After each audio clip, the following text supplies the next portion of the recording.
আপনার ছবি, ভিডিও বা ডকুমেন্ট এগুলো হাইড করার জন্য মাঝে মাঝে অনেক ধরনের সফটওয়্যার ইউজ করে থাকেন, যেগুলো থার্ড পার্টি সফটওয়্যার।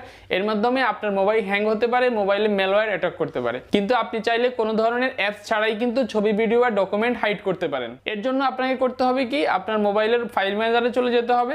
তারপরে আপনি যেই ফাইলটাকে হাইড করতে চাচ্ছেন সেই ফাইলটাকে রিনেম করতে হবে। রিনেমে জাস্ট ফাইলের যে নামটা আছে, নামের আগে একটা ডট বসাবেন। এই ডট বসানোর পরে তারপরে আবারও ওকেতে ক্লিক করবেন। দ্যাট মিনস আপনি এটাকে রিনেম করলেন।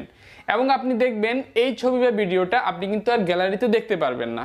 দ্যাট মিনস এটা সম্পূর্ণরূপে হাইড হয়ে গেল।